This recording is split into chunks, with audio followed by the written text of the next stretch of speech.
Երբ 1994 թվականի հոկտեմբերին Հայաստանի ազգային արխիվի ենթահողային պահեստարանների դռները բացվեցին հատուկ հանձնաժողովի առջև, նրանք գտան մի բան, որի գոյությունը պետք չէր հավաստվեր ողջ 20-րդ դարի պատմության մեջ։ 6 մետալական արկղ, որոնց վրա ոչ մի նշագրում, ոչ մի կոդ, ոչ մի պաշտոնական կնիկ։ Ներսում մասնավոր նամակագրություններ, օրագրերի էջեր, լուսանկարներ, որոնք ցույց էին տալիս այն, ինչ չպետք է տեսներ ոչ ոք։ Բայց ամենից տարօրինակը այն էր, որ արկղերից մեկի փայտե հատակի տակ, երկրորդ նեղ շերտում, նրանք հայտնաբերեցին թղթերի փաթեթ, որի վրա ձեռագրությամբ գրված էր «Միայն մահից հետո»։ Ով էր թողել այդ հորինված թաղումը, եւ ինչու այն հայտնվեց հենց հոկտեմբերի առաջին օրերին, երբ Ղարաբաղյան պատերազմի առաջին փուլն արդեն ավարտվել էր եւ երկիրը սպասում էր նոր քաղաքական բավականություն։ Հանձնաժողովի անդամներից 3-ը որոշեցին պահել լռությունը, իսկ արկղերը փակվեցին նորից, այս անգամ արդեն մի միջազգային դիվանագիտական հարցերի վերահսկողության ներքո։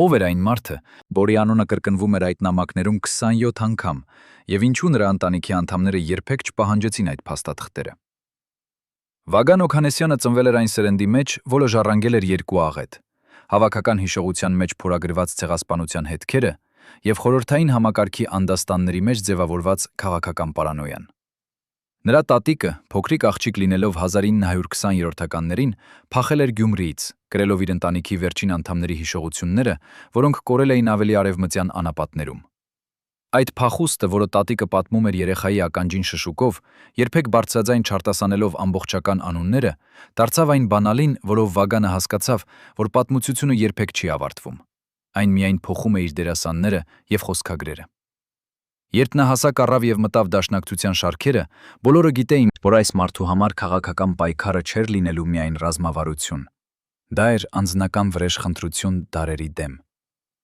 1920 թվականը Հայաստանի համար չէր եղել պարզապես տարեթիվ։ Դա եղել էր հարցի պատասխան, որը հայ ժողովուրդը տվել էր միշտ։ Մենք կարող ենք գոյատևել մեծ տերությունների արանքում։ Վլադիմիր Լենինը եւ Մուստաֆա Քեմալ Աթաթուրքը, երկու տղամարդիկ, որոնք երբեք չէին տեսել միմյանց աչքերը, ստորագրեցին պակտ, որը հետագայում Օքանեսյանը կհամեմատեր Մոլոտով-Ռիբենտրոպի պայմանագրի հետ։ Այդ պակտով Արևմտյան Հայաստանը տրվեց թուրքերին, Արևելյանը խորհրդային Կարմիր բանակին, իսկ հետո երբ բոլշևիկները հասկացան, որ ամբողջական Հայաստանը կարող է դառնալ չափազանց անկախասեր, դրանք եւս մեկ անգամ կտրեցին այն, մի հատվածը նվիրաբերելով Ադրբեջանին, որպիսի Երևանը երբեք չունենա աշխարհագրական հնարավորություն դուրս գալ խորհրդային թակարդից։ Օքանեսյանը տասնյակ հանդիպումներում կրկնում էր. Թուրքիան խոստացել էր համաշխարհային հեղափոխությանը միանալ, բայց խաբել է մեզ։ Ռուսները խոստացել էին անկախություն, բայց կտրատել են մեզ։ Ով կխոստանա հիմա, եւ ինչու մենք պետք է հավատանք։ Նրա ձայնը, երբ նա ասում էր այս խոսքերը, հնչում էր ոչ թե որպես հարց, այլ որպես դատախազի վերջնական հայտարարություն, ուղղված ժամանակի դեմ։ Երբ դաշնակցությունը 1920-րդականներին սկսեց Նեմեսիս օպերացիան, 60 ցեղասպանության կազմակերպիչների որսալու համար աշխարհի 4 ծագերում, դա չէր եղել միայն վրեժխնդրություն։ Դա եղել էր հաղորդագրություն բոլոր ազգերին, որոշ հանցագործություններ չունեն ժամանակի սահմանափակում, եւ պատժիչները երբեք չեն մոռանում։ Վագան Օքանեսյանը ծնվել էր այդ ավանդույթի ուղիղ շարունակության մեջ, եւ երբ նա սկսեց խոսել Թուրքիայի հետ հարաբերությունների նորմալացման դեմ 1999 թվականին, բոլորը գիտեին, որ սա չէր լինելու դիվանագիտական ռետորիկա։ Նա ուղղակի հայտարարեց.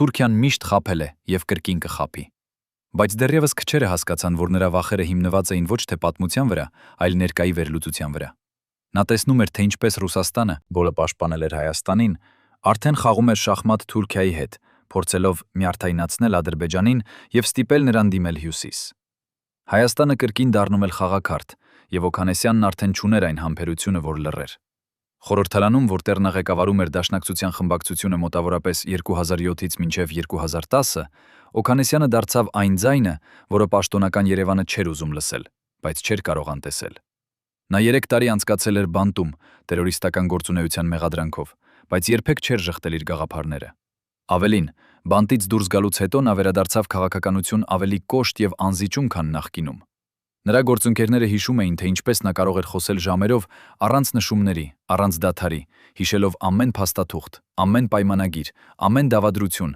որը տեղի էր ունեցել Հայաստանի դեմ վերջին 200 տարիների ընթացքում։ Բայց նրա ամենամեծ մղձավանջը չէր եղել անցյալը, դա եղել էր ապագան, որը նա տեսնում էր չափազանց պարզորոշ։ Ով էր այն մարդը, ով օգտվեց Օքանեսյանի լռությունից, երբ նա որոշեց չհրապարակել ամենավտանգավոր փաստաթղթերը Թուրքիայի հետ գաղտնի բանակցությունների մասին։ 2003 թվականին Օքանեսյանը տվեց հարցազրույց Առավոտ թերթին, որը հետագայում կդառնար նրա ամենաբանավեճ հայտարարություններից մեկը։ Նա խոսեց ազգային ժողովրդավարական կուսակցության մասին որպես միակ իդեոլոգիական հակառակորդի, որը կարող էր օգտագործել Ռուսաստանի հնարավոր հեռացումը Հարավային Կովկասից Հայաստանում քաղաքական հեղափոխություն հրահրելու համար։ Նա հիշեցրեց Վրաստանի օրինակը, երբ Էդուարդ Շևարդնաձեի ժամանակներից հետո ռուսները ցուցադրական դուրս եկան, եւ Թբիլիսին մնաց միայնակ իշ ճակատագրի առջև։ Նույն սցենարը կարող է կրկնվել մեզ հետ, եւ մենք պատրաստ չենք, ասում էր նա, եւ նրա աչքերում երևում էր ոչ թե վախ, այլ հաշվարկված կանխատեսում։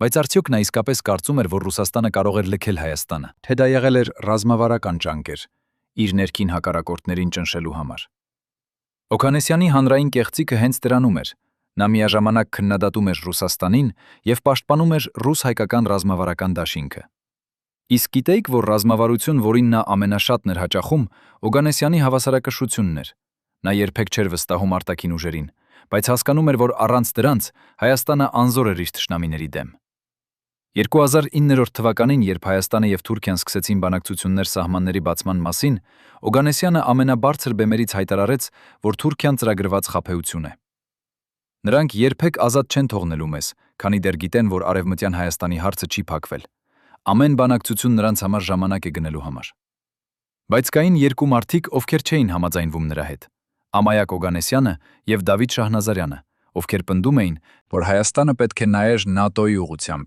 եւ պատրաստվեր Ռուսաստանի դավաճանությանը։ Նրանց միջև լարվածությունը չէր եղել պարզապես քաղաքական, դա եղել էր փիլիսոփայական։ Վագան Օքանեսյանի տանը, փոքրիկ գրասենյակում, որտեղ պատերը ծածկված էին հին քարտեզներով եւ լուսանկարներով, կար մի սեղան, որի վրա միշտ պահվում էր մի գիրք։ Այդ գիրքը հրատարակված էր 1924-ին եւ այն պատմում էր հայոց ցեղասպանության մասին, գերմանացի դիվանագետի աչքերով։ Օքանեսյանը երբեք չէր հրապարակել, թե ինչու հենց այդ գիրքն էր ամենակարևորը իր համար, բայց նրա մոտիկ բարեկամները գիտեին, այդ էջերի մեջ նա տեսնում էր քարտեզը, թե ինչպես մեծ տերությունները լուր համաձայնության միջոցով թույլ են տալիս ավերածություններ։ Մեկ անգամ խորհրդարանական նիստից հետո, երբ նրանց հարցրեցին, ինչու նա շարունակում է խոսել Թուրքիայի դեմ, երբ բոլորը գիտեն, որ քաղաքական սառը իրողությունը պահանջում է դիվանագիտություն, նա պատասխանեց. Երբ ձեր տունը այրվում է, դուք չեք խոսում դիվանագիտության լեզվով հետ հրդեհակիրներին։ Դուք պայքարում եք մարելու համար, կամ մեռնում եք պայքարելով։ Բայց արդյոք Օքանեսյանը մեռավ պայքարելով, թե նրան լռեցրեցին, որպեսզի չհրապարակեր նոր ռազմավարական գաղտնիքները, որոնք նա հայտնաբերել էր ռուս-թուրքական գաղտնի պայմանագրերի մասին։ 1994 հոկտեմբերին Վագան Օքանեսյանը պահանջեց Հայաստանի իշխանություններից ճանաչել Լեռնային Ղարաբաղի անկախությունը եւ կնքել ռազմաքաղաքական եւ տնտեսական միություն։ Այդ հայտարարությունը հնչեց պատերազմի ամենակրիտիկական պահին, երբ Հայաստանը դեռ չուներ ռազմական վերջնական հաղթանակ, բայց արդեն պարզ էր, որ Ադրբեջանը կորցնում էր կառավարումը տարածքների վրա։ Օքանեսյանի պահանջը չէր եղել պարզապես սիմվոլիկ քայլ, դա եղել էր ռազմավարական ուղղություն, որը նա տեսնում էր որպես միակ երաշխիք, որ Հայաստանը չի կորցնի Ղարաբաղը ապագա դիվանագիտական սեղանների շուրջ։ Բայց Երևանի պաշտոնական շրջանակները վախեցան, որ այդպիսի ճանաչումը կբերի միջազգային մեկուսացում եւ ռուսական ճնշում։ Օքանեսյանը պատասխանեց սառն հաշվարկով. ավելի լավ է մեկուսացված եւ ամբողջական լինել, քան միջազգայինորեն ընդունված եւ կտրատված։ Նրա քաղաքական փիլիսոփայությունը կարելի էր ամփոփել մեկ հարցով, որը նա տվեց 2010-ին։ Երևանում, երբ 20 երկրներից հայկական կոմիտեների 4-րդ համահավաքը քննարկում էր ցեղասպանության ճանաչման հարցը։ Օքանեսյանը բեմից հայտարարեց.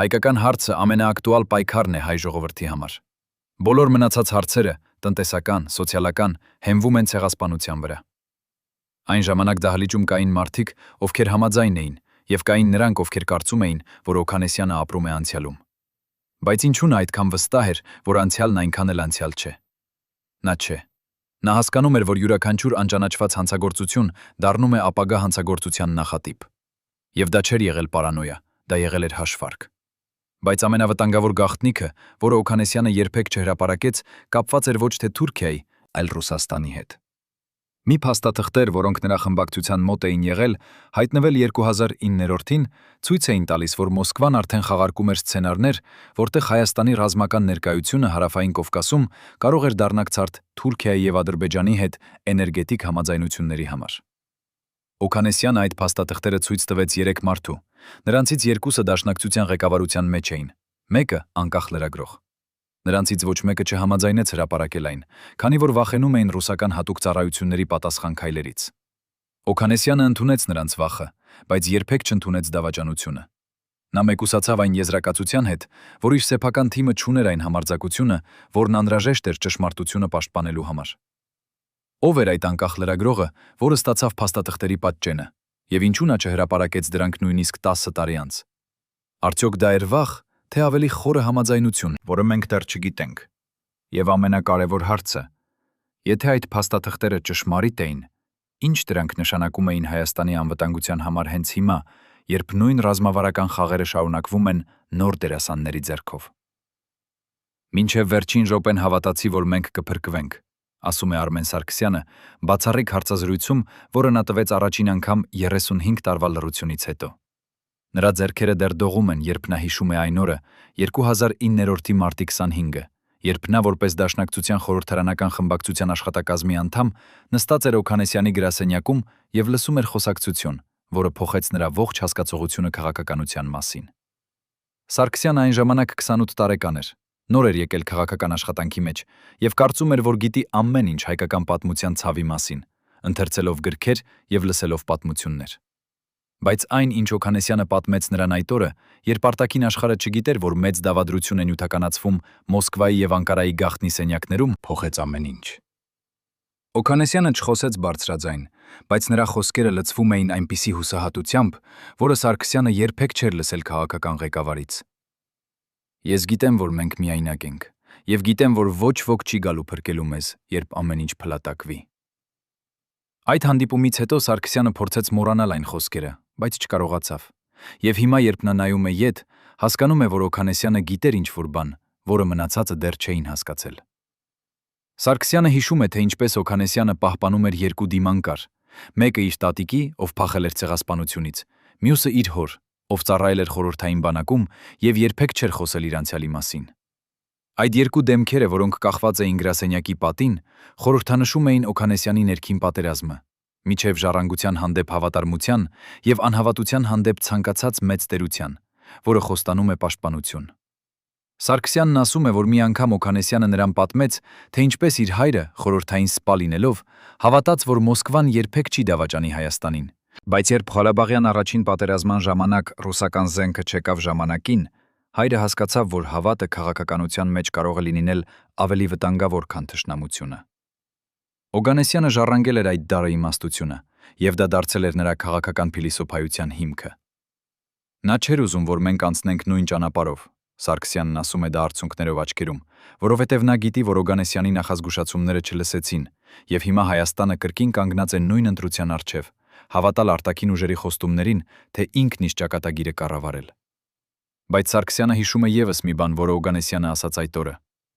ամենամեծ վտանգը ոչ թե թշնամիներն են, ով գիտես, որ թշնամիներ են, այլ ընկերները, ովքեր խոստանում են երբեք չդավաճանել, բայց արդեն պլան ունեն քեզ լքելու։ Այս խոսքերը հիմա հնչում են ինչպես մարգարեություն, որը իրականացավ։ 2020-ի սեպտեմբերին, երբ Ադրբեջանը սկսեց նոր ագրեսիա Արցախի դեմ եւ ռուսական խաղաղապահները դանդաղ արձագանքեցին, Սարգսյանը հիշեց Օգանեսյանի դեմքը եւ հասկացավ, որ այդ մարդը տեսել էր ապագան ավելի հստակ, քան մնացածը։ Բայց եթե Օգանեսյանը գիտեր այդ ամենը դեռևս 2009-ին, ինչու նա չհրապարակեց այն։ Սարգսյանը հիմա հասկանում է, որովհետև Օգանեսյանը գիտեր, որ հրապարակելը կնշանակեր ոչ միայն քաղաքական մահ, այլև ֆիզիկական վտանգ իր ընտանիքի համար։ Հայաստանը փոքր երկիր է եւ բոլորը գիտեն, որ գաղտնիքները այստեղ չեն մնում գաղտնի երկար։ Օգանեսյանը ընտրեց լռությունը ոչ թե թուլության պատճառով, այլ որովհետև հավատում էր, որ ապագայում մեկ ուրիշը կարող է շարունակել նրա պայքարը, երբ ժամանակը ճիշտ կլինի։ Սարգսյանն այժմ տեսնում է իր դերը, լինել այդ ձայնը, որը Օգանեսյանը չկարողացավ լինել։ Արդյոք Օգանեսյանը պատրաստ էր զոհաբերել իր ապագան, որպիսի իր ազգը ունենա գոնե հնարավորություն սովորել իր սխալներից, թե նա պարզապես հուսահատված էր, որ ոչ ոք երբեք չի սովորի, եւ այդ իսկ պատճառով նախընտրեց լռությունը։ Երևանի ենթահողային թունելների մասին շատերը լսել են պատմություններ, բայց քչերը գիտեն, որ դրանց մի մասը կառուցվել են խորհրդային ժամանակներում հատուկ նպատակներով, որոնք երբեք չհրապարակվեցին։ 2006-ին, երբ մի խումբ ինժեներներ իրականացնում էին երկրաբանական հետազոտություններ հանրապետության հրապարակի շրջակայքում, նրանք պատահաբար հայտնաբերեցին մուտք, որը տանում էր դեպի հին կառույց, որը պաշտոնապես գոյություն չուներ քարտեզների վրա։ Ինժեներներից մեկը, Գագիկ Ավանեսյանը, որը հիմա գտնվում է արտասահմանում եւ համաձայնեց անանուն մնալու ապագա անվտանգության համար, հիշում է, թե ինչ նրանք տեսան այնտեղ։ Թունելը տանում էր դեպի ստորգետնյա սենյակների շարք, որտեղ դեռևս պահպանված էին հին կոմունիկացիոն սարքեր, ծածկված փաստաթղթեր եւ ամենակարևորը՝ ձեռագրական քարտեզ, որը ցույց էր տալիս լրիվ ցանց այլ թունելների, որոնք կապում էին Երևանի ամենակարևոր պետական շենքերը։ Ավանեսյանն ասում է, որ նրանք զեկուցեցին իրենց գտածոն իշխանություններին, բայց պատասխանը եղավ անսպասելի։ Նրանց հրահանգվեց փակել մուտքը եւ երբեք չխոսել դրա մասին։ Սակայն ավելի տարօրինակը եղավ այն, որ 2 շաբաթ անց Ավանեսյանը ստացավ հեռախոսազանգ անծանոթ ձայնից, որը հարցրեց. արդյոք նա հիշում է, թե ինչ տեսավ այդ թունելում։ Ձայնը չներկայացավ, բայց մեկնաբանեց, որ այդ թունելները կառուցվել էին 60-րդականներին, երբ խորհրդային իշխանությունները վախենում էին հնարավոր արտաքին ներխուժումից եւ պատրաստվում էին սցենարների, որտեղ Երևանի ղեկավարությունը պետք է կարողանար տարհանվել առանց հանրային տեսանելիության։ Բայց ավելի շոկային էր հաջորդ հայտարարությունը։ Ձեր գտած թունելը կապված է շենքի հետ, որտեղ Օքանեսյանը ունեցել է իր գրասենյակը, եւ նա գիտեր դրա մասին։ Հեռախոսազանգը ավարտվեց, եւ Ավանեսյանը երբեք այլևս չստացավ կապ այդ ձայնի հետ։ Բայց այն, ինչ նա հիշում է ամենաշատը, եղավ վերջին նախադասությունը։ Եթե դուք հարցնում եք, թե ինչու Օքանեսյանը երբեք չփախավ, երբ նրան սպառնացին, դա այն պատճառով է, որ նա գիտեր, փախուստը նշանակում է դավաճանություն նրանց հանդեպ, ովքեր չունեին փախուստի ճանապարհ։ Գագիկ Ավանեսյանը հիշում է նաև, որ այն թունելի պատերին կային 5 գրություններ, որոնցից մեկը ասում էր. երբ երկինքը փակվում է, երկիրը բացում է իր գաղտնի ճանապարհները։ Այդ գրությունը, որը նա լուսանկարեց մինչև պաշտոնական անձինք հասնելը, ցույց էր տալիս, որ այդ տարածքը օգտագործվել էր ոչ միայն որպես տարհանման հնարավորություն, այլև որպես գաղտնի հանդիպումների վայր, որտեղ քաղաքական գործիչները կարող էին խոսել առանց վերահսկողության։ Օքանեսյանը, ըստ այդ անանուն աղբյուրի, գիտեր այդ վայրերի մասին, բայց երբեք չօգտվեց դրանցից փախուստի համար, քանի որ նա համարում էր, որ ղեկավարը, որը փախչում է, դադարում է լինել ղեկավար։ Արդյոք Օքանեսյանը պլանավորել էր երբևէ օգտագործել այդ թունելները, եթե իրավիճակը դառնար անվերադարձ, թե նա արդեն որոշել էր, որ մնալը իր տեղում, անկախ հետևանքներից, եղավ նրա վերջնական կտակը իր հետևորդներին։ Օքանեսյանի տուն Երևանի հին թաղավասերից մեկում արտաքուստ տարբերվում էր մյուսներից, նույն խորհրդային ճարտարապետությունը, նույն մոխրագույն երեսպատումը, նույն փոքրիկ պատշգամբները։ Բայց ներսում, ըստ նրա եղբոր Արամ Օքանեսյանի, ով համաձայնեց խոսել առաջին անգամ, տունը լցված էր այնպիսի միստիկայով, որը ծնվում էր Վագանի անընդհատ պարանոյայից, որ նրան հետևում են։ Արամը հիշում է, թե ինչպես եղբայրը սկսած 2007-ից սովորություն ձեռք բերեց ստուգել պատուհանները ամեն երեկո, ոչ մեկ անգամ, այլ 3 անգամ, ոչ պարզապես զննելով, այլ փնտրելով հետքեր, որ ինչ-որ մեկը փորձել է մտնել։ Արամն ասում է, որ սկզբում այն թվում էր ավելորդ զգուշավորություն, բայց հետագայում նա հասկացավ, որ Վագանը տեղյակ էր գործողություններից, որոնք ընտանիքը չգիտեր։ Մեկ անգամ 2008-ին Վագանը զանգահարեց Արամին կեսգիշերին եւ ասաց մի նախադասություն. «Եթե ինձ ինչ-որ բան պատահի, դու գիտես, որ դա չի լինի պատահականություն»։ Արամը փորձեց հարցնել, թե ինչի մասին է խոսքը, բայց Վագանը ավելացրեց միայն. «Դու պետք է խոստանաս, որ չես փնտրի պատասխաններ, քանի որ դրանք կարող են քեզ վնասել»։ Այդ զրույցից հետո Արամը չքնեց մինչև առավոտ, եւ երբ հետագայում փորձեց վերադառնալ այդ թեմային, Վագանը պարզապես փոխեց նյութը։ Սակայն Արամը նկատեց փոփոխություններ եղբոր վարքագծում։ Նա դադարեց հանդիպել ընկերներին տանը, ավելի հազվադեպ էր վերադառնում գիշեր եւ երբեմն չէր պատասխանում հեռախոսազանգերին մի քանի օր շարունակ։ Ընտանիքի անդամները, ովքեր ապրում էին հարևան քաղաքներում, սկսեցին նկատել, որ Վագանը խուսափում էր խոշոր ընտանեկան հավաքույթներից, եւ երբ գալիս էր, այնտեղ մնում էր միայն կարճ ժամանակ, հաճախ ստուգելով ժամացույցը, կարծես սպասելով ինչ-որ կարևոր զանգի։ Նրա կինը, որը նույնպես չէր ցանկանում հրապարակել իր անունը, հիշում է, թե ինչպես Վագանը գիշերները արթնանում էր ծանր երազներից, եւ երբ նա հարցնում էր, թե ինչի մասին է երազել, նա պատասխանում էր միշտ նույնը. երազում եմ մարդկանց, ովքեր կորցրել են իրենց տունը եւ փնտրում են այն տեղում, որտեղ այն երբեք չի եղել։ Կինը պատմում է, որ այդ նախադասությունը Վագանն արտասանում էր այնպիսի տխրությամբ, որը անհնար էր անտեսել։ Բայց ամենավտանգավոր գաղտնիքը, որը ընտանիքը պահպանել է մինչև հիմա, կապված է 2010-ի մայիսի հետ, երբ Վագանի որդին Տիգրանը, որը այն ժամանակ 14 տարեկան էր, պատահաբար լսեց հորը խոսակցություն հեռախոսով, որտեղ Վագանը բարձրաձայն ասաց. «Ես չեմ կարող ապրել երկու կյանք, մեկը իմ ընտանիքի համար, մյուսը իմ ազգի համար, եւ գիտեմ, որ երբ ընտրությունը գա, ես ստիպված կլինեմ ընտրել ազգը»։ Տիգրանը, որը հիմա 28 տարեկան է եւ ապրում է արտասահմանում, հիշում է, որ այդ խոսքերը նրան փոխեցին։ Նա սկսեց վախենալ, որ հայրը մի օր պարզապես կհեռանա, եւ դա իրականություն դարձավ, բայց ոչ այն ձևով, ինչպես նա վախենում էր։ Ընտանիքի անդամները պահպանում են նաեւ մեկ այլ գաղտնիք, որը նրանք երբեք չեն հրապարակել լրատվամիջոցներին։ Վագանի գրասենյակում, որը գտնվում էր նրա տան առանձին սենյակում, կար մի փոքր սեյֆ, որի համակցությունը նա երբեք չտվեց ոչ մեկին, նույնիսկ ամենամոտ ընտանիքին։ Այդ սեյֆը դեռևս առեկա է, եւ ընտանիքը վախենում է բացել այն, քանի որ Վագանը նախազգուշացրել էր, որ ներսում կա ինչ-որ բան, որը կարող է վտանգավոր լինել նրանց համար։ Արամը հիմա կասկածում է, որ այդ սեյֆում կան փաստաթղթեր կամ ապացույցներ, որոնք կապված են Վագանի քաղաքական գործունեության ամենագաղտնի մասի հետ, եւ նա չգիտի, արդյոք պետք է բացի այն, թե թողնի դրա գաղտնիքը մնա հավերժ։ Եթե այդ սեյֆում պահպանված է այն ճշմարտությունը, որը Վագանը երբեք չկարողացավ հրապարակել, արդյոք ընտանիքը պարտավոր է հանրայնացնել այն, թե նրանց առաջին պարտականությունը մնում է պաշտպանել իրենց սեփական անվտանգությունը, նույնիսկ եթե դա նշանակում է պատմության մի կարևոր էջի դավաճանություն։ Представьте, вы один из 7 человек, знавших все о Вагане Оганесяне.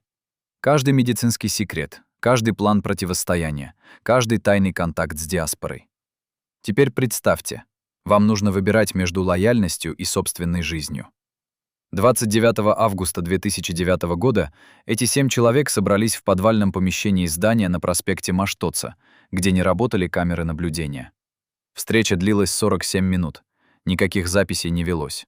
Но один из участников, назовем его просто Вардан, сохранил клочок бумаги с датами и кодовыми словами, который спрятал в корешке старой книги. Эта бумага, которую мы видели, содержит 3 имени с пометками. 2 имени вычеркнуты двойной линией. 3 обведено красным. Рядом написано одно слово — неизбежность. Эти 7 понимали, что их лидер уже не может защитить даже самого себя. И 2 из них исчезли из публичного пространства через 3 месяца после этой встречи, не оставив следов даже для родственников. Вардан сегодня живет за границей под чужим именем. Он согласился говорить только через зашифрованную связь, требуя не указывать даже страну его пребывания. Его голос звучит усталым, когда он вспоминает ту августовскую встречу. Они собрались не по инициативе Оганесяна. Он даже не знал о встрече. Инициатором был человек из службы безопасности Дашнак Цутюн, который получил информацию о том, что против Оганесяна готовится не политическая кампания, а нечто значительно более опасное. Мы не обсуждали заговор против него. Мы обсуждали, как спасти его от заговора, который уже запущен, — говорит Вардан. И в его словах чувствуется горечь человека, который пытался остановить лавину голыми руками. 7 договорились создать резервную сеть связи, через которую могли бы координировать действия, если с Оганесяном что-то случится. Но через неделю после встречи один из 7 позвонил остальным и сказал короткую фразу: «Нас вычислили. Сворачивайтесь». С того момента группа распалась, не успев провести ни одной операции. Вардан помнит последний разговор с Оганесяном перед тем, как группа узнала о провале. Это было в начале сентября 2009-го, в маленьком кафе недалеко от площади Республики. Оганесян выглядел иначе, чем обычно. Не просто уставшим, а физически изменившимся. Его руки, которые раньше были уверенными и твердыми, теперь слегка дрожали, когда он держал чашку с кофе. Он похудел примерно на 10 килограммов за последние 2 месяца, и это было заметно потому, как рубашка висела на плечах. Я спросил его, все ли в порядке со здоровьем, вспоминает Вардан. Он посмотрел на меня так, будто уже знал, что я знаю о нашей группе. И сказал только одно. В тот момент Вардан понял, что Оганесян уже принял решение не защищаться, а превратить свою судьбу в урок для остальных. Это была не самоубийственная логика. Это была жертвенная стратегия, в которой его собственная безопасность была менее важна, чем послание, которое его история должна была донести до народа. Но самое тревожное в том разговоре было другое. Оганесян рассказал Вардану о встрече, которая произошла 3 неделями ранее. К нему пришел человек, чье имя Оганесян не назвал даже в доверительной беседе, и предложил сделку, если Дашнак Цутюн прекратит критику сближения с Турцией и согласится на конструктивную паузу в риторике, то партия получит определенные гарантии участия в будущей коалиции и экономические преференции для союзных бизнес-структур. Оганесян отказался сразу. Тогда визитёр изменил тон и сказал нечто, что Оганесян пересказал Вардану дословно. «Вы понимаете, что история не прощает тех, кто стоит на пути неизбежных процессов. Вы можете выбирать — быть частью истории или стать ее жертвой». После этого визитёр ушел, и Оганесян больше никогда не упоминал о нем публично. Но Вардан видел в глазах Оганесяна не страх, а понимание того, что игра перешла на уровень, где переговоры бессмысленны. Группа из 7 человек была не единственной попыткой защитить Оганесяна. Были и другие инициативы, о которых до сих пор мало кто знает. Один из членов парламентской фракции, который также предпочитает анонимность, рассказывает, что весной 2009 года несколько депутатов от Дашнак Цутюн обсуждали возможность обратиться к международным организациям с просьбой о мониторинге угроз политическим лидерам в Армении. Идея заключалась в создании прецедента, когда внешнее давление могло бы защитить внутреннюю оппозицию. Но Оганесян, узнав об этом плане, категорически запретил его реализацию. Он сказал, что обращение к внешним силам за защитой означает признание собственной слабости, и это подорвет легитимность нашей борьбы, объясняет депутат. Таким образом, Оганесян сам блокировал попытки спасти его, потому что считал, что его политическое послание должно оставаться чистым от компромиссов. Арестовывали ли кого-то из тех 7 после провала группы? Официально нет. Но 2 из них уехали из страны при странных обстоятельствах. 3 стал избегать любых контактов с бывшими соратниками. 4 внезапно изменил политические взгляды и начал критиковать Дашнак Цутюн в интервью. Вардан считает, что на некоторых оказали давление, используя либо угрозы семье, либо компромат. Когда система решает сломать сопротивление, она не обязательно использует тюрьму, говорит он. Она использует страх, который эффективнее любых решеток. Сегодня из тех 7 только Вардан готов говорить, и то анонимно, потому что остальные либо боятся, либо уже договорились молчать. Была ли тайная группа, которая знала все о судьбе Оганесяна, предательством или попыткой спасения? И если система сломала защиту лидера еще до того, как что-то случилось, означает ли это, что его конец был запланирован задолго до финальных событий? За 15 лет у власти Оганесян постарел не просто физически. Он трансформировался в человека, чье тело несло на себе печать борьбы, которую вели не только против него, но и внутри него самого. На фотографиях 2002 года мы видим человека с прямой осанкой, темными волосами и взглядом полным решимости. На последних публичных снимках 2009 человека с седыми висками, сгорбленными плечами и глазами, в которых усталость смешана с предчувствием неизбежности. Но самые показательные изменения зафиксированы в медицинских документах, о которых мало кто знает, потому что они никогда не были публичными.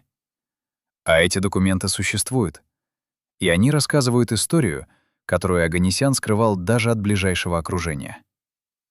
Личный врач Оганесяна, который согласился дать комментарий при условии полной анонимности, рассказывает, что с 2006 года у Оганесяна начались проблемы с сердечно-сосудистой системой. Сначала это были незначительные симптомы — одышка при подъеме по лестнице, периодические боли в груди, которые он списывал на стресс. Но к 2008 году картина ухудшилась.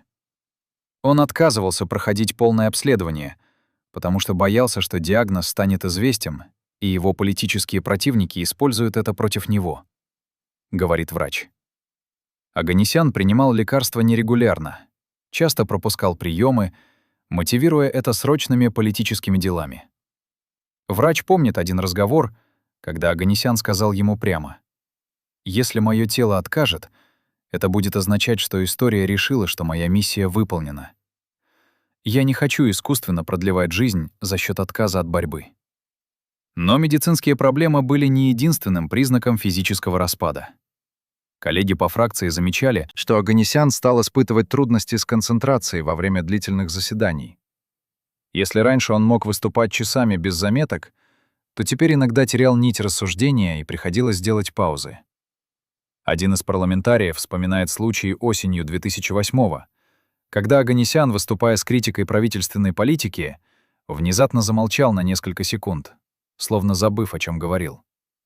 Потом быстро восстановился, но все присутствующие заметили этот момент. После заседания я спросил, все ли в порядке. Он улыбнулся и сказал: «Квоут 1». Но за этой шуткой скрывалась тревожная правда. Организм Оганесяна начал давать сбои. А потом были бессонницы. Жена Оганесяна рассказывала близким, что он практически перестал спать нормально с середины 2009-го. Ложился в 2-3 часа ночи, просыпался в 5 утра, и эти короткие часы сна были наполнены кошмарами. Несколько раз она слышала, как он разговаривает во сне, произнося фрагменты фраз на армянском и русском, в которых повторялись слова «предательство», «туннели», «последняя граница». Утром, когда она спрашивала о снах, он уклончиво отвечал, что не помнит деталей. Но однажды, после особенно тяжелой ночи, признался: «Я вижу карту Армении, которая разрезается на части. И я стою с клеем, пытаясь склеить ее обратно. Но клей не держит, и части расползаются дальше». Этот сон преследовал его регулярно, и жена понимала, что физический распад тела шел параллельно с психологическим истощением от осознания, что борьба, возможно, обречена. Медицинские архивы, которые мы смогли частично восстановить через неназванные источники, показывают еще более тревожную картину. В личном досье, которое велось спецслужбой безопасности Дашнак-Цутюн, такие досье существовали на всех высших руководителей партии для внутренней безопасности, указано, что в марте 2009 года Оганесян прошел анализы, результаты которых показали повышенный уровень стрессовых гормонов, признаки хронической усталости надпочечников и начальную стадию гипертонии. Врачи рекомендовали снизить нагрузку и пройти курс восстановительной терапии. Оганесян отказался. В комментариях к досье есть фраза, которую он сам написал от руки. «Лечение — роскошь, которую я не могу себе позволить, пока страна болеет более серьезной болезнью». А самое странное, за несколько месяцев до событий, которые изменили все, Оганесян начал делать то, чего раньше никогда не делал. Он стал записывать свои мысли в дневник. Об этом дневнике знают единицы, и семья никогда не публиковала его содержимое. Но один фрагмент, который удалось получить от близкого родственника, дает представление о внутреннем состоянии Оганесяна в последние месяцы. Запись от 13 июля 2009.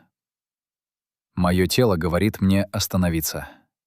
Но я не могу остановиться, потому что остановка означает капитуляцию. Странное чувство — знать, что твой организм тебя предаёт, но понимать, что это справедливая цена за то, чтобы не предавать идеи. Эта фраза одна из последних в дневнике. Дальнейшие записи либо утеряны, либо намеренно уничтожены. Но вопрос остаётся. Архивы Национальной службы безопасности, которые должны были хранить медицинскую информацию о ключевых политических фигурах, показывают странную деталь. В разделе, касающемся Оганесяна, за период с мая по сентябрь 2009 года отсутствуют 18 страниц. Нумерация идет со страницы 105 на страницу 124. Что было на этих страницах? Кто распорядился их изъять? И главное, содержали ли они информацию о реальном состоянии здоровья Оганесяна, которую кто-то не хотел сохранять в архивах? Врач, который работал с Оганесяном, сегодня уверен, что удаление именно этих страниц не случайно. Там были не просто медицинские данные, там были его комментарии к диагнозам, в которых он упоминал причины своего состояния. Конкретные встречи, конкретные стрессы, конкретные угрозы. Если эти страницы всплывут, станет ясно, кто именно и какими методами оказывал давление на него в последние месяцы. Оганесян знал, что его физический распад фиксируется в архивах, которые потом могут стать инструментом манипуляции или сокрытия правды. И он сознательно отказывался от лечения, превращая свое тело в живое доказательство той цены, которую платит человек, не желающий отступать. После его ухода из активной политики один человек получил все: политический капитал оппозиции, доступ к контактам диаспоры и, главное, возможность переписать историю сопротивления так, как выгодно новой власти. Имя этого человека известно немногим, потому что он никогда не стоял на первом плане. Но именно он, как показывают документы, стал главным бенефициаром исчезновения Оганесяна из публичного пространства. Назовем его просто Артур. Формально Артур был одним из средних функционеров в административных структурах, связанных с внешней политикой. Но неформально он был человеком, который управлял информационными потоками и контролировал, какие версии событий станут официальными. И после того, как Оганесяна больше не стало в политической игре, Артур стал тем, кто решал, как будут интерпретироваться его идеи и наследие. Экономический след начинается с малого. В октябре 2009 года, через месяц после того, как Оганесян окончательно исчез из активной политики, официально по состоянию здоровья, Артур зарегистрировал некоммерческую организацию под названием «Фонд исторической памяти». Цель фонда — изучение и популяризация истории армянского сопротивления. Звучит благородно. Но если посмотреть на источники финансирования, появляется интересная картина. Первый грант в размере $70 тысяч пришел от структуры, зарегистрированной в Кипре, которая формально занимается образовательными проектами, но фактически связана с группой бизнесменов, имеющих контракты с правительством. Второй грант, €50 тысяч, от Европейского фонда, который в то же время финансировал проекты по нормализации отношений между Арменией и Турцией. Совпадение? Или тщательная операция по созданию структуры, которая будет контролировать нарратив о прошлом? Артур никогда не критиковал Оганесяна публично. Наоборот, он регулярно цитировал его в своих выступлениях, создавая образ наследника идей. Но если внимательно читать эти цитаты, становится заметно, что они вырваны из контекста. Оганесян говорил: «Мы не можем доверять тем, кто обещает нам безопасность в обмен на молчание о геноциде». Артур цитирует: «Мы должны искать безопасность для будущих поколений». Смысл перевернут на 180 градусов. Оганесян призывал к бескомпромиссной борьбе. Артур использует его слова для оправдания компромиссов. Это не случайность. Это стратегия присвоения легитимности через манипуляцию памятью. Политический капитал. После ухода Оганесяна Дашнак-Цутюн столкнулась с внутренним кризисом. Фракция в парламенте ослабла. Артур, который формально не был членом партии, предложил свои услуги в качестве медиатора между оставшимися лидерами и правительством. Он обещал конструктивный диалог и прагматичный подход. За кулисами он провел серию встреч, где убеждал, что наследие Оганесяна требует не конфронтации, а эволюции. «Время радикализма прошло», — говорил он на закрытых собраниях. «Нужна новая стратегия, которая учитывает геополитические реальности». И постепенно партия начала менять курс. Не потому, что лидеры изменили убеждения, а потому что Артур создал впечатление, что это единственный способ сохранить влияние. Контакты с диаспорой. Оганесян годами строил сеть доверия с армянскими общинами по всему миру. Эти общины финансировали проекты, поддерживали инициативы, верили в его бескомпромиссность. После его ухода Артур начал систематически встречаться с представителями этих общин, представляясь как человек, который продолжает дело Оганесяна. Но на практике он использовал эти встречи для сбора информации о том, кто из диаспоры готов финансировать более мягкую линию, а кто остается верен радикальным идеям. Те, кто не соглашался на компромиссы, постепенно исключались из процесса принятия решений. Те, кто был готов адаптироваться, получали доступ к новым проектам и влиянию. Это была тихая чистка, которая не выглядела как чистка. А теперь самое интересное. В 2011 году Артур получил должность советника в структуре, которая занимается внешнеполитической стратегией. Зарплата скромная по меркам госслужбы, но параллельно он стал совладельцем консалтинговой фирмы, которые оказывают услуги компаниям, работающим на армянско-турецкой границе. Эта фирма за 3 года получила контракты на общую сумму более $2 миллионов. Клиенты — компании, связанные с транспортной логистикой и торговлей, то есть именно те сферы, которые выигрывают от нормализации отношений, против которой боролся Оганесян. Артур стал богат на том, что Оганесян считал предательством. Куи боно. Кому выгодно? После исчезновения Оганесяна из политики выиграли трое. Правительство получило возможность проводить политику сближения с Турцией без мощного внутреннего сопротивления. Бизнес-группы получили доступ к новым рынкам. И Артур получил роль управителя памяти. Тот, кто решает, как потомки будут помнить эпоху сопротивления. Это была идеальная операция. Не нужно было физически устранять оппонента. Достаточно было дождаться, пока его здоровье и моральное истощение сделают свое дело. А потом присвоить его наследие. Но есть одна деталь, которую Артур, возможно, не учел. В архивах Дашнак Цутюн хранится запись закрытого совещания от апреля 2009 года. На этом совещании Оганесян обсуждал с ближайшими соратниками риски внутреннего предательства. И там он произнес фразу, которая сегодня звучит пророчески. «Наш главный враг не тот, кто открыто против нас. Это тот, кто делает вид, что с нами, но уже договорился с теми, против кого мы боремся. И этого человека мы узнаем не по словам, а потому, кто больше всех выиграет, когда нас не станет». На записи слышен вопрос одного из участников. «У вас есть конкретные подозрения?» Оганесян отвечает. «У меня есть список, но пока это только гипотезы. Время покажет, кто на самом деле кто». Этот список так и не был найден. Но если бы он существовал, было ли там имя Артура? И если Оганесян действительно подозревал конкретного человека, почему он не действовал? Возможно, потому что понимал, разоблачение предателя внутри собственных рядов разрушит движение быстрее, чем любое внешнее давление. Поэтому он выбрал молчание, надеясь, что история сама расставит все по местам.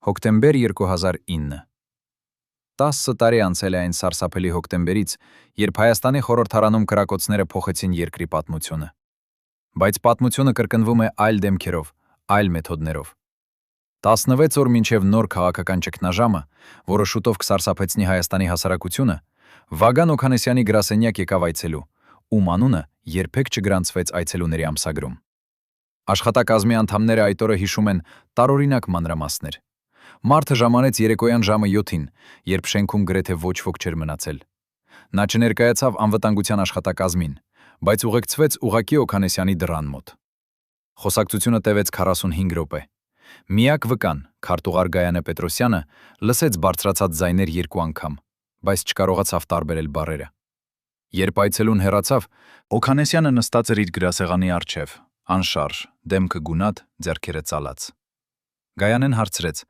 «Պետք է ինչ-որ բան»։ Նա պարզապես շարժեց գլուխը եւ անեմ փակեց աչքերը։ Այն պահից մինչև իր վերջին հրապարակային հայտնությունը Օքանեսյանը փոխվեց։ Կարծես ինչ-որ անտեսանելի գիծ անցել էր նրա կյանքի վրայով, եւ նա արդեն գտնվում էր մյուս կողմում, այնտեղ, որտեղ վերադարձ չկա։ Գայանե Պետրոսյանը, որը հիմա ապրում է Ֆրանսիայում եւ երկար ժամանակ հրաժարվում էր խոսել, հիշում է նաեւ այլ մանրամասն։ Հաջորդ օրը, սեպտեմբերի 30-ին, Օքանեսյանը խնդրեց նրան բերել անձնական արխիվից կարմիր թղթապանակը, որը պահվում էր փակված պահարանում։ Այդ թղթապանակում էին փաստաթղթեր, որոնք նա երբեք չցուցադրեց ոչ մեկին, նույնիսկ իր ամենամոտ համակիրներին։ Գայանեն տեսավ, թե ինչպես Օքանեսյանը մի քանի ժամ նստեց այդ փաստաթղթերի հետ, կարդաց դրանք նորից, հետո հավաքեց եւ վերադարձրեց պահարան։ Բայց նախքան փակելը, հանեց մի էջ, դրեց իր ներքին գրպանը եւ ասաց Գայանեին.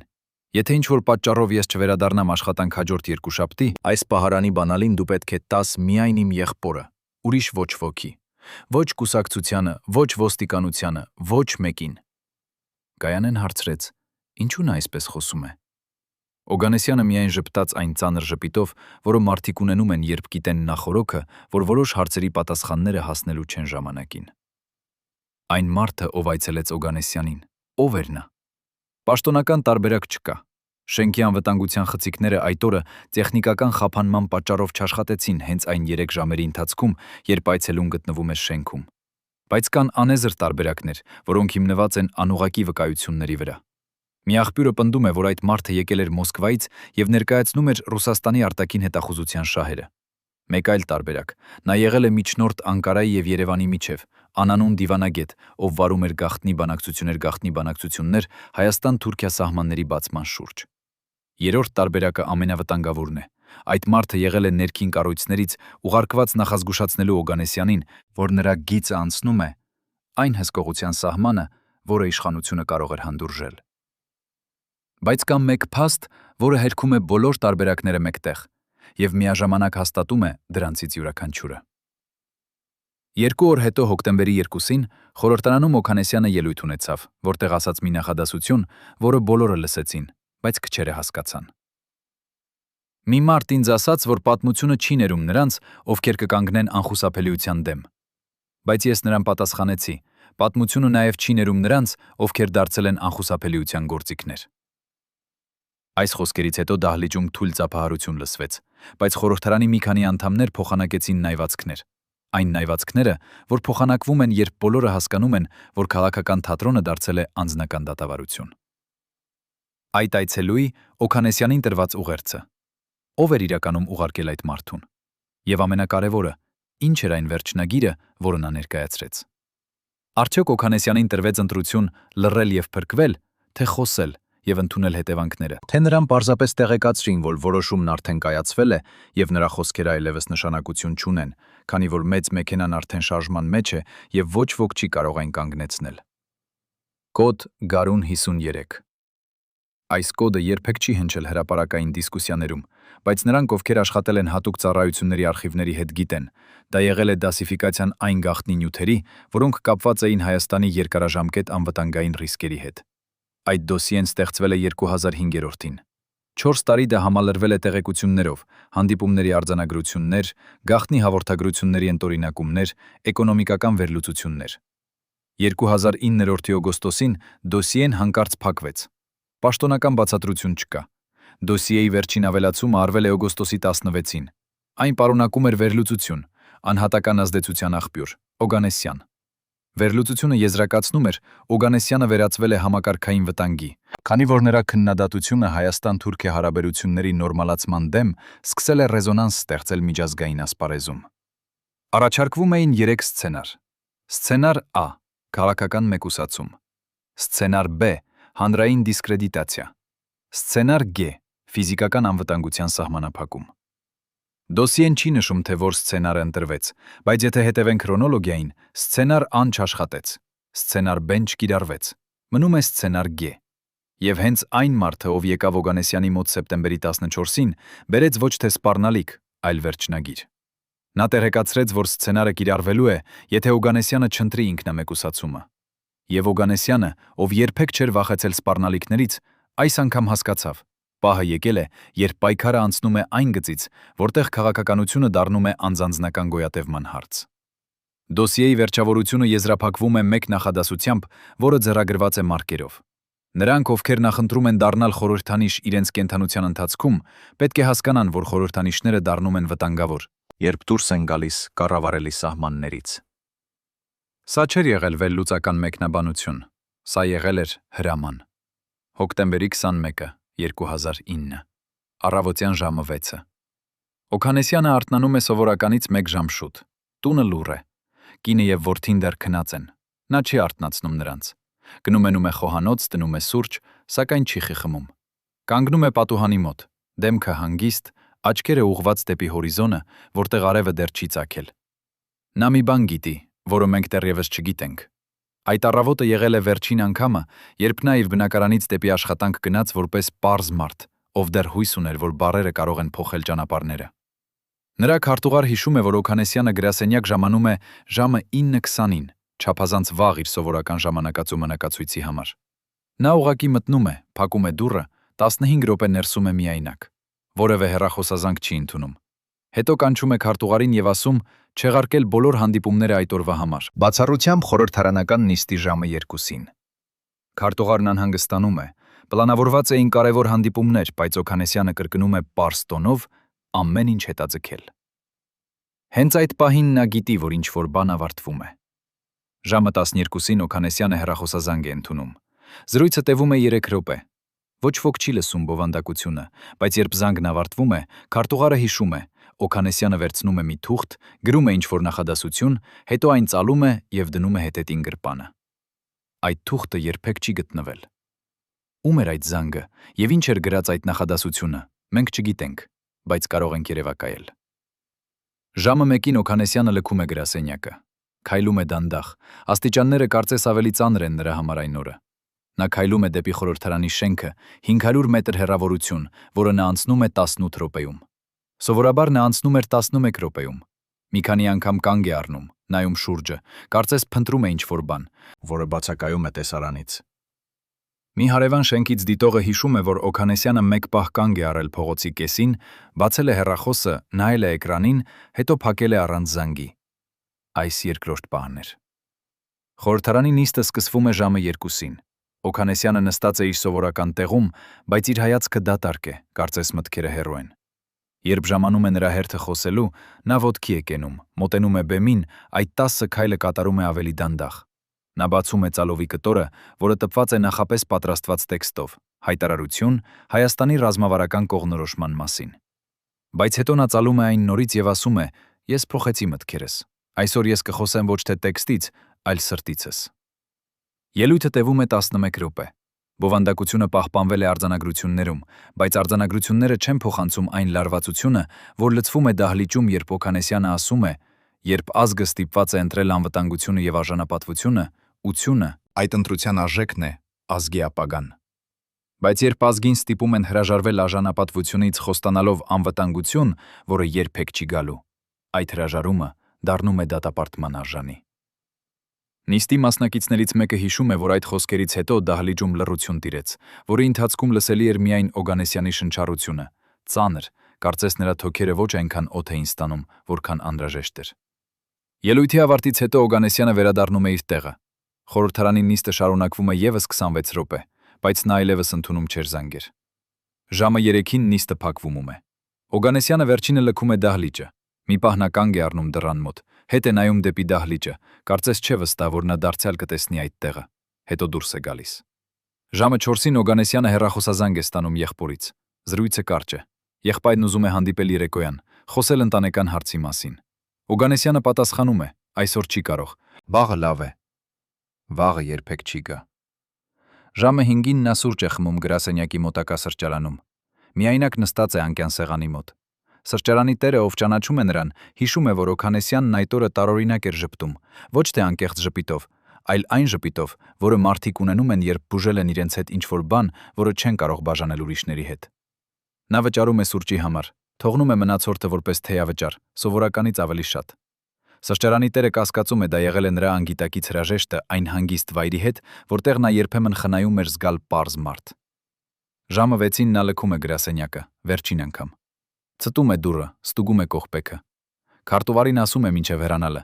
«Եթե վաղը առավոտյան ես չգամ, դու պետք է կապվես իմ եղբոր հետ եւ տաս նրան այն, ինչ պահված է իմ սեֆում կարմիր թղթապանակի մեջ։ Ես գիտեմ, որ դու հասկանում ես, թե ինչ վայրկյանում կապող»։ Քարտուղարը ցնորված է, բայց Օքանեսյանը չի սպասում հարցերի։ Նա դուրս է գալիս։ Նա երբեք չի վերադառնա իր գրասենյակ։ Որ պահին Վագան Օքանեսյանը իմացավ, որ դա եղավ նրա վերջին օրը որպես ազատ մարդ։ Եվ արդյոք նա ընտրեց ինքն այդ վերջը, թե այն ընտրվեց նրա համար այն մարդկանց կողմից, ովքեր վախենում էին նրանից ավելի շատ, քան նրանք երբևէ կարող էին ընդունել։ Վագան Օքանեսյանի ընտանիքը հեռացավ Երևանից հետադարձող ամսների ընթացքում։ Կինը եւ որդին տեղափոխվեցին հարազատների մոտ, հեռու քաղաքական ուշադրությունից, որտեղ անունը Օքանեսյան դադարեց հնչել որպես խորհրդանիշ եւ դարձավ պարզապես անցյալի մաս։ Այն կարմիր թղթապանակը, որը պահվում էր սեֆում, երբեք չբացվեց։ Եղբայրը եկավ գրասենյակ հոկտեմբերի 22-ին, վերցրեց պահարանի բանալին քարտուղարից, բայց երբ բացեց սեֆը,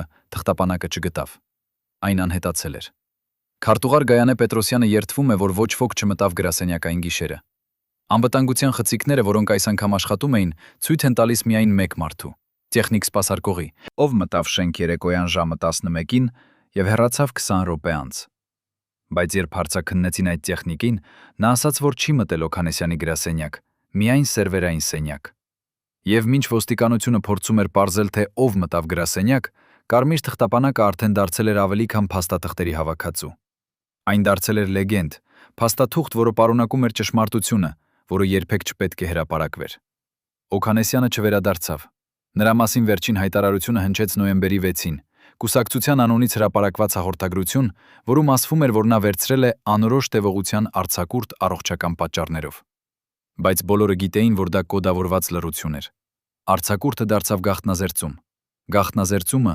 մոռացում, մոռացումը արխիվի էջ։ 2 ամիս հետո, երբ մի ամերիկյան լրագրող փորձեց հետազոտել Օքանեսյանի գործը, նա պարզեց, որ բոլոր պաշտոնական փաստաթղթերը, նիստերի արձանագրությունները, հեռախոսազանգերի գրանցումները, անվտանգության տեսագրությունները կորել են տեխնիկական սխալի պատճառով։ Ավելին, երբ նա փորձեց գտնել վկաներին, պարզվեց, որ ամենամոտ համագործակիցներից ոչ ոք չուզեց խոսել։ Մեկը պատասխանեց. «Չեմ հիշում»։ Մյուսը.